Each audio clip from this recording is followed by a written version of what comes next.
Bismillahirrahmanirrahim. Welcome back to my channel. Back with a video on software-defined radio. Just to walk you through what is it that I'm trying to do here. Is that I have my computer. I'm just going to show you right here.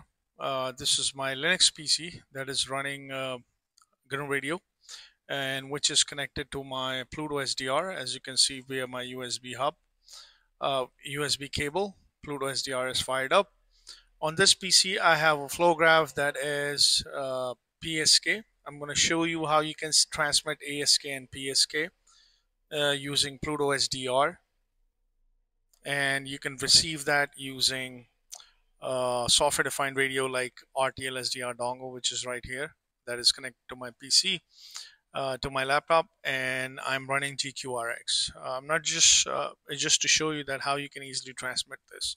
So the setup is quite like this. I have my ADALM-PLUTO SDR, which is transmitting from the antenna here, and it's going to receive this over here using my RTL-SDR dongle, and which is connected to GQRX, which is running on my laptop. So as you can clearly see, this is the flow graph of my PSK. Let me just go into ASK first. ASK is quite simple. Amplitude Shift Keying. I'm using a vector source that is generating voltage value that is from 0, 1/3, 2/3, and 1. I'll show you that graph as well once I run this. It's going into something called repeat interpolation, which means it's going to repeat these samples 100 times, these symbols 100 times, and I'm just going to use my PlutoSDR sync, which is going to actually transmit this, or PlutoSDR, physical PlutoSDR with PlutoSDR sync on GNU Radio, and it's going to transmit that on a frequency at 915 megahertz. I'm looking at the output of both of my vector source, and that's it. So I'm looking at output from this vector source that is coming out, that is being fed into PlutoSDR. So what PlutoSDR in these devices will do, that LO frequency is basically your carrier frequency, where it's going to modulate this signal at 915 megahertz. That's the basic idea. I have my TX attenuation that is being controlled with a GUI range slider. So I'm going to simply run this, and you need to visualize this on this GQRX flow graph. So right now I'm running ASK. So let me just play this. Now what's happening is that it's going to transmit from my PlutoSDR, and as soon as you saw it's transmitting, you will see a peak like this. This is that peak that is your ASK peak. When I turn this off from here, which means when I close this, you won't see that peak at 915 megahertz. So that's the basic idea. Let me just walk you through what's going on here on the flow graph. So I also have a transmission attenuation. So right now the default value is 10. When I make this transmission attenuation value to be 0, you will see a rise in the peak over here. Here we go. You can see now the peak is quite big. I can move this from to a distance as well.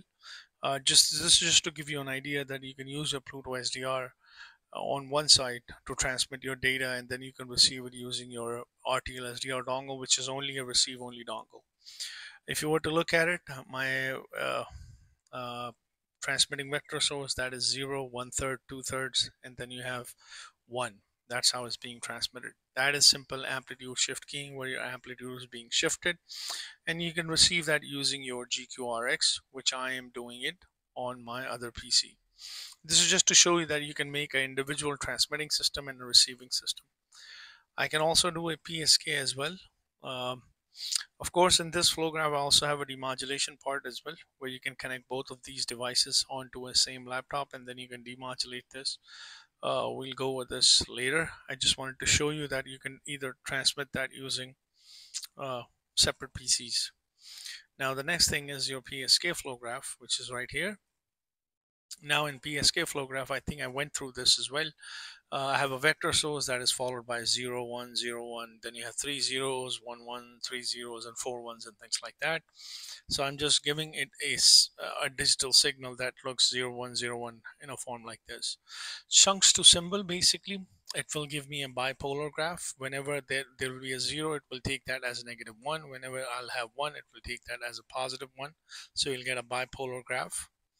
Or at -1, it will consider that as being a 0, and then at positive 1 it will take that as a high peak. So this is what that chunk to symbol graph is doing. Still repeating that interpolation 100. So basically you're repeating these samples 100 times. There's a time sync and there's a Pluto sync. So the Pluto sync is still at 915 megahertz. You can transmit that exactly the same flow graph. You can use it with vector source. You can use a random uniform source and things like that. So now I'm just going to simply play this flow graph. Once I play this flow graph, here we go. So it's actually -1. So 0 is considering it to be -1, and then 1 is actually +1. You can read the sequence that there is a sequence of 0 1 0 1s, and then 0 1 0 1s, and then you have zeros and then ones and things like that. So as you can clearly see, you will see a peak once I start transmitting. You'll see a peak. Let me just try to tune down the attenuation factor, and you will see an increase in your peak like this on your GQRX flow graph. And you can also observe this on your waterfall graph. Your line is getting darker and darker. So let me just increase the attenuation factor a little bit, and there is no signal. Now when I reduce this, you will see a signal on your screen that looks something like this. So the idea is this, that is quite a handy way that you can actually transmit your data. I can do one more thing. I'm gonna pick up my laptop and I'm gonna pick up this, and we're gonna try to observe this. So let me see how I can do it. If I can move this around, here we go. So I am taking my laptop further away and further away, and then let me try it here. So right now I'm not seeing anything. Let me just move this antenna a little bit, and let's see if I'll be able to see something. No. So the distance, it does matter. This is where I'm transmitting at, and this is where I'm receiving at. So at a distance, yes, I'm seeing something, but you can use an external power amplifier actually to amplify your signal and things like that. So if you have any questions, that's the basic idea. I can move this laptop closer. Let me just try to move this closer. Let's see if I can get any signal.